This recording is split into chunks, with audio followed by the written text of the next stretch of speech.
Very good morning friends. जैसा कि आप जानते हैं कि हमने एक नई सीरीज़ स्टार्ट करी है स्टॉक एनालिसिस के नाम से, जिसमें हम स्टॉक्स का एनालिसिस करेंगे फंडामेंटल बेसिस पर, टेक्निकल बेसिस पर। किसी भी तरह के विम्स एंड फैंसी पर हम नहीं काम करेंगे। विम्स एंड फैंसी का मतलब ये हुआ कि फ्रेंड्स, अगर आप यूट्यूब पर वीडियोज़ देखोगे तो आपको वीडियो इस तरह से मिलेंगे कि इस स्टॉक को ख़रीद लीजिए और एक साल में आप करोड़पति बन जाओगे, या 1 लाख रुपए लगा दो 100 करोड़ हो जाएंगे। तो ये जो चीज़ें हैं ये विम्स एंड फैंसीज़ कहलाती हैं, मतलब किसी के सपने जो होते हैं वो कहलाते हैं। ख्याली पुलाव आप कह सकते हो, ख्याली विचार जो होते हैं वो उस तरह की चीज़ें होती हैं। तो हम जो स्टॉक एनालिसिस की सीरीज़ स्टार्ट कर रहे हैं उसके पीछे मकसद यही है कि आप एक प्रॉपर तरीके से जानें कि कैसे उसका स्टॉक का फंडामेंटल एनालिसिस करते हैं और टेक्निकल एनालिसिस करते हैं। फ्रेंड्स, मैंने 3 सेक्शंस में इस पूरे वीडियोज़ को डिवाइड किया है। पहले सेक्शंस जो हैं उसमें हमने 1 से लेकर 15 मतलब लगभग 15 वीडियोज़ हैं जिसमें हमने फंडामेंटल एनालिसिस की बातें करी हैं और टेक्निकल एनालिसिस की बातें करी हैं। इन 15 वीडियोज़ में हमने डिटेल्ड थ्योरी देखी है और रिलेवेंट टॉपिक्स देखे हैं, किस तरह से हमको स्टॉक्स को फ़िल्टर आउट करना है। Skinner.in साइट पर जाकर क्या हमको पैरामीटर्स डालने हैं, किस तरह से हमारे पास स्टॉक की लिस्ट आएगी, किस तरह से हमें अपना सर्किल ऑफ कॉम्पिटेंस पहचानना है, किस तरह से हमें प्रोमोटर्स होल्डिंग, FIIs की होल्डिंग्स, DIs की होल्डिंग्स को देखकर अपने स्टॉक्स को शॉर्टलिस्ट करना है, फर्दर शॉर्टलिस्ट करना है। तो फ्रेंड्स, मैं वंस अगेन आप लोगों से रिक्वेस्ट करूंगा कि आप जो Indian stock market by OP Gupta video 1 to video 15 जो हैं, 15-16 जो वीडियोज़ हैं उनको ज़रूर देखिए। उसके बाद दूसरे सेक्शन में मैंने जो कवर किया है वो 4 प्रैक्टिकल लैब्स कवर करी हैं। Practical lab 1, 2, 3 and 4। इसमें हमने रियल टाइम बेसिस पर देखा है कि स्टॉक में किस तरह से काम किया जाता है। उसके बाद थर्ड सेक्शन ये है स्टॉक एनालिसिस का, जिसमें हम स्टॉक्स के बारे में पढ़ेंगे। तो जो पहला स्टॉक हमने पढ़ा था वो कॉटन ग्रीव्स था, जो कि एक ऑटोमोबाइल डीजल इंजन बनाने वाली कंपनी थी, इलेक्ट्रिक व्हीकल सेगमेंट में भी थी। इसी सीरीज़ में, स्टॉक एनालिसिस के सीरीज़ में आज जो हम दूसरा स्टॉक देखेंगे वो है रेडिंगटन इंडिया लिमिटेड। फ्रेंड्स देखिए, ये जो स्टॉक निकल कर आया है रेडिंगटन इंडिया लिमिटेड, ये कोई मैंने मेरी मर्जी से या इस तरह से नहीं निकाला है। हुआ ये है कि जब हमने फंडामेंटल एनालिसिस किया है, Skinner.in पर हमने पैरामीटर्स डाले हैं, FIIs DIs की होल्डिंग्स देखी है, सर्किल ऑफ कॉम्पिटेंस देखा है, ठीक है, और बहुत सारे पैरामीटर्स को देखने के बाद एनुअल रिपोर्ट्स, हर स्टॉक्स की 3-3 साल के एनुअल रिपोर्ट्स पढ़ने के बाद ये स्टॉक शॉर्टलिस्ट होकर आया है। फ्रेंड्स, मैं ये क्लियर कर देना चाहता हूँ कि ये किसी तरह की स्टॉक की रिकमेंडेशन नहीं है। स्टॉक एनालिसिस सीरीज स्टार्ट करने का मकसद सिर्फ ये है कि आप लोग पहचान सकेंगे किस तरह से हमें स्टॉक का एनालिसिस करना चाहिए, ठीक है। और इस तरह के वीडियोस से सावधान रहें जो आपको क्लेम करते हैं कि 1 लाख रुपए डालिए और 2 साल बाद 10 करोड़ हो जाएंगे, 20 करोड़ हो जाएंगे। ऐसा कुछ नहीं होता है, ठीक है फ्रेंड्स। सो स्टॉक एनालिसिस सीरीज में दूसरा वीडियो है वो है रेडिंगटन इंडिया लिमिटेड का। ये मैंने बनाया है और एनालिसिस डेट जो मैंने इसकी डाली है वो है 10 सितंबर 2021। मतलब मैंने इस स्टॉक को एनालिसिस किया है 10 सितंबर 2021 को, और उस वक्त इसकी रेट थी 145 रुपया। फ्रेंड्स, ये डिस्क्लेमर और वार्निंग्स हैं। पहली बात तो ये डिस्क्लेमर मैं कहना चाहता हूँ कि इसमें वीडियो में या प्रेजेंटेशन में जो कुछ भी मैं आपको दिखा रहा हूँ या जो कुछ भी आप देख रहे हो, ठीक है, अगर इससे किसी भी तरह का आपको प्रॉफिट लॉस या कुछ भी होता है तो प्लीज़ उसके लिए मुझे जिम्मेदार मत ठहराइएगा। मेरा मकसद यहाँ पर किसी तरह की स्टॉक रिकमेंडेशन देने का नहीं है। मेरा मकसद सिर्फ आपको ये बताने का है कि आपको स्टॉक का एनालिसिस कैसे करना चाहिए, ठीक है। दूसरी चीज़ फ्रेंड्स ये है कि ये वीडियोस सिर्फ और सिर्फ उन लोगों के लिए है जो इन्वेस्टर्स हैं, ना कि उनके लिए जो ट्रेडर हैं। ट्रेडर वो होते हैं, डे टाइम ट्रेडर वो होते हैं जो सुबह सामान खरीदते हैं और शाम तक बेचे जाते हैं। मतलब सुबह 9:15 बजे स्टॉक्स खरीदेंगे और 3:15 बजे 3:30 बजे तक बेच देंगे। ये उन लोगों के लिए वीडियोज़ बिल्कुल भी नहीं है फ्रेंड्स। अगर आप ट्रेडर हैं इस तरह से जो डे टाइम ट्रेडिंग करते हैं तो प्लीज़ इस वीडियो को यहीं बंद कर दीजिए। ये वीडियोज़ उन लोगों के लिए है जो इन्वेस्टमेंट पर्सपेक्टिव लेके चलते हैं, 3 से 5 साल तक होल्ड कर सकते हैं स्टॉक को। अगर आपके अंदर सिंसेरिटी है, धैर्य है, पेशेंस है, डिसिप्लिन है और अपने ऊपर विश्वास है कि मैंने जो रिसर्च करी है, मतलब आपने खुद ने जो रिसर्च करी है वो रिसर्च सही है और आपको अपनी ही रिसर्च पर, अपने ही काम पर, अपनी ही मेहनत पर विश्वास है, ठीक है, अपनी ही स्मार्ट वर्क और स्टडी पर विश्वास है, ये उन लोगों के लिए है। ये वीडियोस उन लोगों के लिए है जो अपने पैसे की कीमत को समझते हैं और वो जानते हैं कि पैसे की क्या कीमत है और उस पैसे को वो इन्वेस्ट करते हैं, ना कि उसे वेस्ट करते हैं, ठीक है। ये वीडियोस उन लोगों के लिए है जो समझते हैं कि कई बार स्टॉक मार्केट अचानक से वियर्ड मैनर में बिहेव करेगा, पागलों जैसा बिहेव करेगा। कभी स्टॉक एकदम से ऊपर चला जाएगा, फिर नीचे चला जाएगा। मतलब मेरा यह है कि मान लीजिए स्टॉक अभी 145 रुपये पे चल रहा है रेडिंगटन का, ठीक है। हो सकता है कि जब आप मंडे को मार्केट खुलेगा, ठीक है, हो सकता है कि ये 145 से 130 पर आ जाए, ठीक है, और आप सोचें कि यार ये स्टॉक गिर गया, ठीक है, और ये 145 से 60 पे चला जाए और आप कहें कि यार स्टॉक की अपॉर्चुनिटी मिस हो गई। तो ये मार्केट जो है वो प्लस माइनस होता रहता है, लॉन्ग टर्म में इसका कोई फर्क नहीं पड़ता। हम लॉन्ग टर्म इन्वेस्टर्स हैं फ्रेंड्स, तो जो मैं आपको कंक्लूजन में बताऊंगा उस प्राइस को आप टारगेट करेंगे। आगे बढ़ते हैं। पहली बात तो ये कि कंपनी हमने सेलेक्ट क्यों की है, उसके पीछे आप देखिए सारे, जब आप थ्योरी और प्रैक्टिकल की लैब्स अटेंड करेंगे, मतलब जब 20-21 जो वीडियोस हैं उनको आप देख लेंगे, सोच लेंगे, समझ लेंगे, पढ़ लेंगे, तब आपको पता लगेगा कि फंडामेंटल एनालिसिस और टेक्निकल एनालिसिस बहुत ज़रूरी है किसी भी स्टॉक को शॉर्टलिस्ट करने के बाद। स्टॉक को शॉर्टलिस्ट करने के लिए फंडामेंटल एनालिसिस कैसे होगा, ratios plus annual reports. Ratios में हमने देखा था, मेरे ख्याल से शायद Indian stock market by OP Gupta video number 12 है, ये वॉल्यूम 1 एंड वॉल्यूम 2। उसमें हमने देखा है कि किस तरह से हम screener.in साइट पर जाएंगे, ये 9 पैरामीटर्स डालेंगे, स्टॉक्स जो हैं शॉर्टलिस्ट होकर आएंगे, फिर सर्किल ऑफ कॉम्पिटेंस के बेसिस पर, है ना, और FIIs DIs की होल्डिंग्स को, प्रमोटर्स की होल्डिंग को देखते हुए हम अपने स्टॉक्स को एलिमिनेट करेंगे और फर्दर एक फाइनल लिस्ट पर आएंगे, ठीक है। तो ये सारी चीज़ें मैंने इसमें दिखाई हैं। उसके बाद फिर हम 3 साल के एनुअल रिपोर्ट्स पढ़ेंगे उन स्टॉक्स की, और इस तरह से जब हमने इन सारी चीज़ों को किया तो ये कंपनी सामने निकल कर आई। कंपनी का नाम देखिए, नीचे नीचे देखिए, रेडिंगटन है, BSE यानी बॉम्बे स्टॉक एक्सचेंज पर इसका कोड है 532805। इलेक्ट्रॉनिक आइटम्स की डिस्ट्रीब्यूटर कंपनी है, मतलब जैसे मोबाइल, लैपटॉप, PC वगैरह जो भी होते हैं ना, उनकी डिस्ट्रीब्यूटरशिप इसके पास है। एप्पल आईफोन की डिस्ट्रीब्यूटरशिप इसके पास है, डेल लैपटॉप की डिस्ट्रीब्यूटरशिप इसके पास है, HP के संग इसने टाई अप कर रखा है, ठीक है फ्रेंड्स। करंट मार्केट प्राइस इसकी 146 के आसपास, 145 के आसपास है। ROE देखिए आप, रिटर्न ऑन इक्विटी 7 साल, 5 साल, 3 साल की 15 के आसपास है, जो बहुत अच्छी बात है। रिटर्न ऑन कैपिटल एम्प्लॉयड 7 साल, 5 साल, 3 साल की, वो 18-19 के आसपास है, तो वो भी बहुत अच्छी बात है। प्रमोटर्स ने किसी भी तरह का स्टॉक गिरवी नहीं रखा है, जो बहुत अच्छी बात है। देखिए फ्रेंड्स, इसमें प्रमोटर्स के पास कोई भी होल्डिंग नहीं है, ठीक है। 75% होल्डिंग फॉरेन इंस्टीट्यूशनल इन्वेस्टर्स के पास है, तो आप समझ सकते हैं कंपनी का पोटेंशियल। मतलब 75% शेयर विदेशी कंपनियों के पास या विदेशी लोगों के पास इसकी होल्डिंग है, ये बहुत अच्छी बात है। और लगभग 16% डोमेस्टिक इंस्टीट्यूशनल इन्वेस्टर्स के पास है और पब्लिक के पास है मात्र 9%। तो फ्रेंड्स, ऐसे स्टॉक्स अच्छे रहते हैं जिसमें पब्लिक के पास कम होल्डिंग होती है, क्योंकि पब्लिक क्या है, पेशेंस नहीं रखती। वो स्टॉक्स अगर पब्लिक के पास ज़्यादा होते हैं, पब्लिक होल्डिंग ज़्यादा होती है, तो वो बहुत जल्दी स्टॉक्स को खरीदते हैं, बेचते हैं। उससे क्या होता है, स्टॉक में एक स्टेबल वैल्यू नहीं आती है, ठीक है। तो हमने वीडियोज़ में भी देखा था कि वो स्टॉक्स जिनमें पब्लिक होल्डिंग 30% से ज़्यादा है, हमने उन स्टॉक्स को हटा दिया था। तो यहाँ पर तो पब्लिक होल्डिंग 9% है, जो मेरे हिसाब से अच्छी बात है। 11,300 करोड़ रुपए का मार्केट कैपिटल है, that's also a good thing, ठीक है फ्रेंड्स। 3 साल की इसकी एनुअल रिपोर्ट्स पड़ी हैं, उसके बाद ये स्टॉक निकल कर आया है। तो मैं आपको 1 साल की जो लेटेस्ट एनुअल रिपोर्ट है उसको आपको समझा दूंगा। कंपनी के बारे में देख लीजिए, 1993 में एस्टेब्लिश हुई थी कंपनी, लगभग 235 इंटरनेशनल ब्रांड्स के साथ इसकी डिस्ट्रीब्यूटरशिप और सप्लाई चेन सॉल्यूशन ये करती है, ठीक है फ्रेंड्स।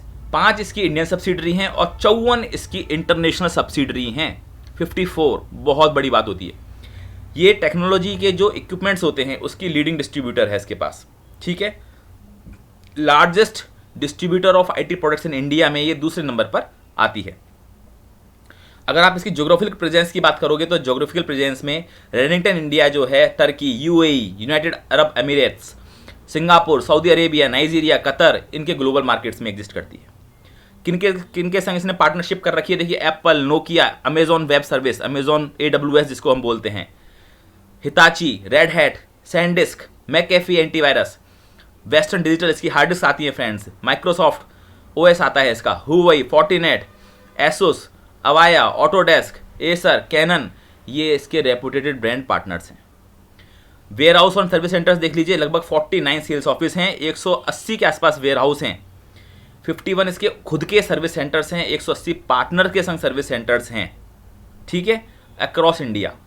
36 सेल्स ऑफिस हैं, 58 वेयर हाउसेज हैं, 24 इसके खुद के सर्विस सेंटर हैं और 22 पार्टनर सर्विस सेंटर्स हैं आउटसाइड इंडिया, ओवरसीज जिसे हम बोलते हैं, ठीक है फ्रेंड्स।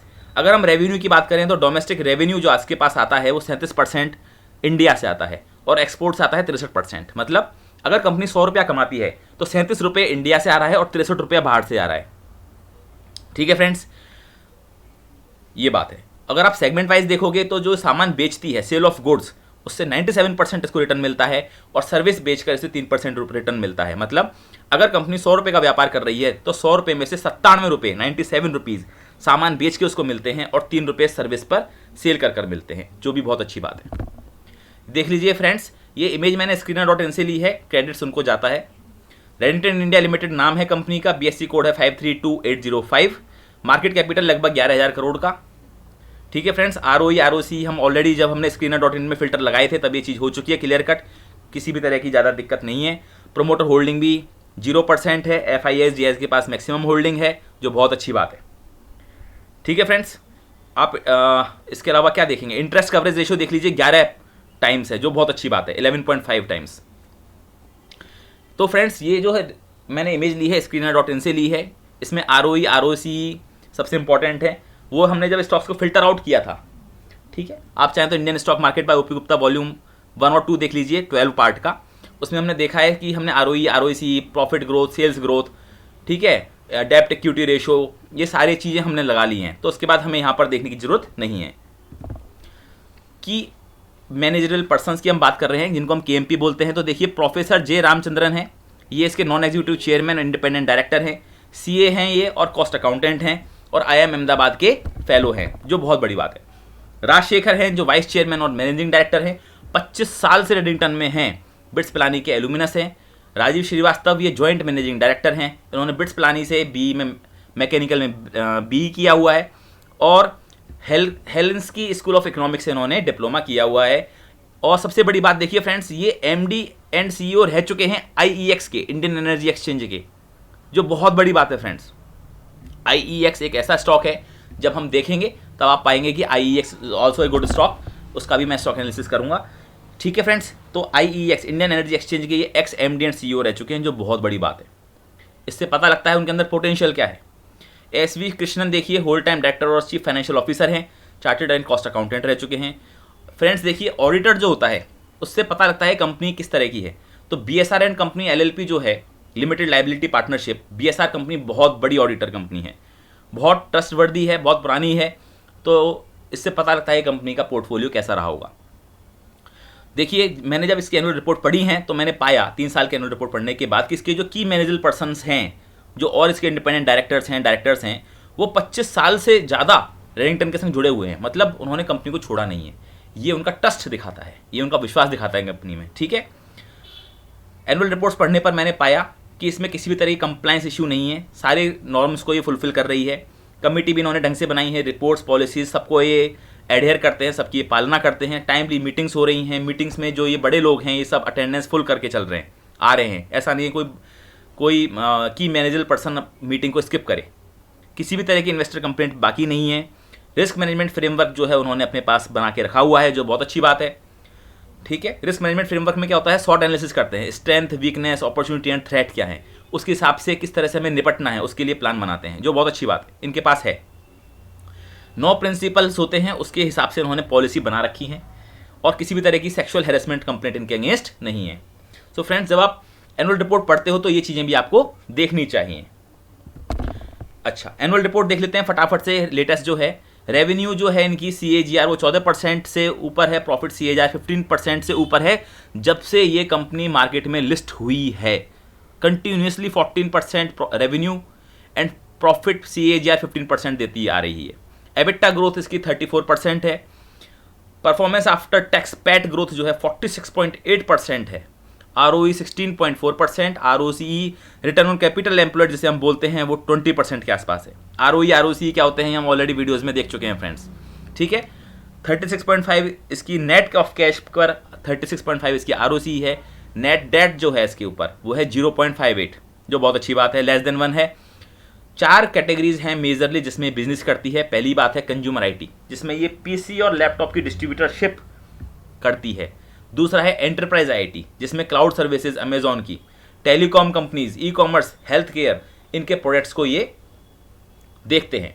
मोबिलिटी में स्मार्टफोन्स, एप्पल हो गया या और कंपनीज के जो फोन्स हैं उनकी डिस्ट्रीब्यूटरशिप इन मोबिलिटी सेगमेंट में आती है। और चौथा सेगमेंट है इनका cloud solution provider, 3D printing. इन्होंने HP के संग 3D प्रिंटिंग के लिए टाई अप किया है। ठीक है फ्रेंड्स, ये सारे की रेशियोज हैं जो एनुअल रिपोर्ट में मैंने निकाले हैं। ROC ROC ग्रॉस परसेंट पर, ठीक है, average equity, book value per share, earning per share, EPS जिसको बोलते हैं, इंटरेस्ट कवरेज कितना % है, gross debt and net debt, ये सारी चीज़ें हम स्क्रीनर से फिल्टर करके निकाल चुके हैं। इसमें टाइम हमें इन्वेस्ट करने की ज़रूरत नहीं है। ये इनके फाइनेंशियल हाइलाइट्स हैं फ्रेंड्स। देखिए ये 2006-07 से और 2020-21 का सारा फाइनेंशियल हाइलाइट्स दिखा रहे हैं कंटिन्यूसली।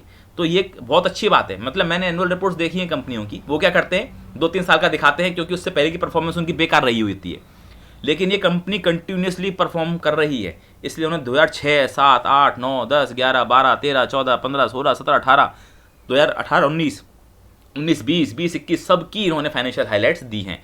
और आप देखिए प्रोग्रेसिव है कंपनी।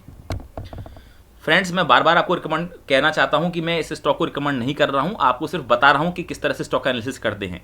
मेरी रिकमेंडेशन पर आप कोई भी स्टॉक्स को खरीदेंगे बेचेंगे बिल्कुल भी नहीं। आप अपनी DYOR, आप अपनी खुद की रिसर्च करेंगे, do your own research, invest your time, read annual reports and then invest money at your own. मेरा यहाँ पर मकसद स्टॉक को रिकमेंड करने का बिल्कुल भी नहीं है फ्रेंड्स। मैं आपको बस बताना चाहता हूँ स्टॉक्स के बारे में एनुअल रिपोर्ट कैसे पढ़ते हैं, कैसे उसका एनालिसिस करते हैं। ठीक है, ये देखिए रेवेन्यू इनका कंटिन्यूसली बढ़ता हुआ, एबिटा इनका बढ़ता हुआ, परफॉर्मेंस आफ्टर टैक्स भी इनकी बढ़ती हुई है, नेट वर्थ भी बढ़ती हुई है, अर्निंग पर शेयर भी इनका बढ़ता हुआ और बुक वैल्यू पर शेयर भी इनकी बढ़ती हुई है, जो अच्छी बात है। आप इस तरह से देखते हैं। ठीक है फ्रेंड्स, अब आते हैं मार्केट इंडिकेटर में टेक्निकल चार्ट, टेक्निकल एनालिसिस के बारे में। तो आपको पढ़ना है कि टीए क्या होता है, कैसे करते हैं, तो आप पढ़िए Indian stock market by OP Gupta. Part मेरे ख्याल से है 13 एंड 14, तो पार्ट 13 एंड 14 आप वीडियोज़ में देखिए, फिर आप समझेंगे टेक्निकल एनालिसिस क्या करते हैं। तो देखिए फ्रेंड्स, ये मैंने चार्ट जीरोधा से उठाया है, ये क्रेडिट मैं उनको देना चाहूँगा इमेज के लिए। तो ये इनका पूरा चार्ट है। हम जब भी टेक्निकल एनालिसिस करते हैं 3 चीज़ें देखते हैं। एक है एवरेजिंग, एक्सपोनेंशियल मूविंग एवरेज, जिसे हम बोलते हैं EMA, नीचे नीचे लिखा हुआ है फ्रेंड्स देखिए। दूसरा है MACD, moving average convergence divergence crossover, और तीसरा है RSI। ठीक है फ्रेंड्स, तो EMA में हमने देखा था कि जब भी ग्रीन लाइन रेड लाइन के ऊपर हो, इट्स ए पॉजिटिव सिग्नल। ठीक है, तो आप देखिए अभी साइडवेज मूवमेंट हो रहा है इसका, मतलब अगर ग्रीन रेड के नीचे घुस जाती है तो ये हमारे लिए एक बाय पोजीशन नहीं बनती है। हम बाय कब करते हैं, जब रेड के ऊपर ग्रीन चल रही होती है। तो अब देखिए रेड और ग्रीन बिल्कुल सामने सामने अगल बगल आ गई हैं और ये कंटिन्यूसली इसी रेंज पर फ्लक्चुएट कर रहा है। तो आप देखेंगे कि मार्केट में हो सकता है आने वाले टाइम में ये 140 से 150 के बीच में ही फ्लक्चुएट करे 2-4 दिन। ठीक है फ्रेंड्स, MACD क्या कह रहा है, देखिए बीच वाला है MACD। MACD क्या कह रहा है, देखिए MACD कह रहा है कि हमने क्या देखा है कि जो जीरो एक्सिस लाइन होती है उसके नीचे जब चले जाते हैं और कटकर जब ऊपर की तरफ बढ़ते हैं तो ये हमारे लिए पॉजिटिव सिग्नल होता है बाई करने का। तो ये भी देखिए सूटेबल है। ये जीरो एक्सिस को नीचे जा चुके हैं, ब्लैक और रेड लाइन की बात हो रही है, दोनों नीचे जा चुके हैं और देखिए कटकर ऊपर बढ़ने की कोशिश कर रहा है ब्लैक वाली लाइन। ठीक है फ्रेंड्स, RSI अगर आप देखेंगे तो हमने देखा है कि अगर 0 से 40 के बीच में होता है तो ये बाई रीजन बनता है। अब इसकी RSI जो है वो लगभग 41.38 है, मतलब 40 के आसपास है। तो ये भी इस चीज़ को सूटेबल बता रहा है कि स्टॉक को खरीदा जा सकता है। प्राइस डिस्कवरी चार्ट फ्रेंड्स, ये भी आपको वीडियोस देखने पे मिलेगा। आप देखिए Indian stock market by OP Gupta part 14 and I think part 15 भी है, उसमें आप देखिए कैसे डिस्कवरी करी जाती है, जिसमें मैंने intrinsic value and margin of safety की बात करी है। तो मैंने ये जो चार्ट उठाया है याहू फाइनेंस से उठाया है, ये क्रेडिट उनको जाता है इमेज का। तो यहाँ पर देखिए ये इनका पूरा चार्ट मैंने बनाया 2007 से लेकर 2021 का। इसमें मैंने लाइन ड्रॉ करी है, तो आप देख सकते हैं एक लाइन तो बन रही है 75 रुपये के आसपास और दूसरी लाइन बन रही है 100 रुपये के आसपास। सो फ्रेंड्स, आप ये कह सकते हैं कि अभी प्राइस चल रही है 145। आप वेट करिए, जब ये लगभग 105-110 रुपये के आसपास आ जाए तो आप इसको पहली बार बाय करिए। और अगर ये और टूटता है और 75 के आसपास 70 के आसपास आ जाता है तो आप इसमें थोड़ा पैसा और डाल सकते हैं। तो friends, coming to the point, conclusion देख लेते हैं। स्टॉक का नाम है रेडिंगटन इंडिया लिमिटेड। अभी करंट मार्केट प्राइस चल रही है 145 रुपया। ट्रिगर प्राइस आपको लगाने रखनी है 110, मतलब ये देखिए चार्ट में 110 के आसपास इसको आपको बाय करना है, 145 पे बाय नहीं करना है फ्रेंड्स। ठीक है, intrinsic value with margin of safety आती है 75 रुपीज़ के आसपास। देखिए सेकंड वाली जो लाइन है, नीचे वाली लाइन, मतलब आपको मार्जिन ऑफ सेफ्टी और इंट्रिंसिक वैल्यू लेके चलना है। तो 75 रुपये के आसपास अगर ये कंपनी का स्टॉक आता है तो आप इसमें इन्वेस्ट फर्दर और कर सकते हैं। स्टॉप लॉस, मतलब कब हम इसे बेचें, कितने रुपए में बेचें, इसकी कोई ज़रूरत नहीं है। पोर्टफोलियो का स्टॉक है, ज़िंदगी भर के लिए अपने स्टॉक में रखिए, अपने पास रखिए इसको। अपने जाने के बाद अपने बच्चों को, अपनी वाइफ को देकर जाइए। ठीक है ठीक है फ्रेंड्स, तो मतलब पोर्टफोलियो स्टॉक है, बेचने की आवश्यकता नहीं है। होल्ड ड्यूरेशन लाइफ टाइम, लंबे समय तक रखिए, कोई दिक्कत नहीं है। इसके बाद बात आती है रेफरेंसेज के लिए। तो देखिए फ्रेंड्स, मैंने जो रेफरेंसेज यूज़ किए हैं screener.in, BSE की साइट से इसको एनुअल रिपोर्ट्स को पढ़ा है, yahoo.finance से मैंने इस इमेज को उठाया है, मनी कंट्रोल से मैंने open low high price values ली हैं, ज़ीरोधा से मैंने इससे पहले वाला चार्ट लिया है, और रेडिंगटन की साइट को मैंने देखा है। सो फ्रेंड्स, लास्ट में मैं यही कहना चाहूँगा, आपको सारे वीडियोस देखने चाहिए जो मैंने थ्योरी के बनाए हैं 15-16 वीडियोस, फिर प्रैक्टिकल लैब्स देखिए जो 4 बनाई हैं, और फिर जाकर स्टॉक एनालिसिस देखिए। और ये ध्यान रखिए, स्टॉक का रिकमेंडेशन नहीं है, ये बस एक तरीका है जो मैं बता रहा हूँ किस तरह से स्टॉक एनालिसिस करते हैं। मेरे कह देने मात्र से आप स्टॉक को खरीदिएगा मत, आप अपनी खुद की रिसर्च करिए, खुद के ऊपर विश्वास करिए, और फिर स्टॉक मार्केट में पैसा लगाइए, वो भी उतना जितना आप लगा सकते हैं, जितना आपको अभी जरूरत नहीं पड़ेगी लंबे समय के लिए। ठीक है फ्रेंड्स, कितना लगाना है, कैसे लगाना है, वो सारे वीडियोज़ में आप देखिएगा। ठीक है, तो आपको क्या करना है, इंडियन स्टॉक मार्केट बाय ओवी गुप्ता आपको यूट्यूब में सर्च करना है, और पूरा कोर्स आपके सामने आ जाएगा, फ्री ऑफ कॉस्ट है। पढ़िए, सुनिए, देखिए, एंजॉय करिए। कोई भी डाउट हो, क्वेश्चन हो, तो omprakash.gupta.india@gmail.com मेरी ईमेल आईडी है, इस पर आप ईमेल ड्रॉप कर सकते हैं। So friends, thank you so much, bye bye, take care.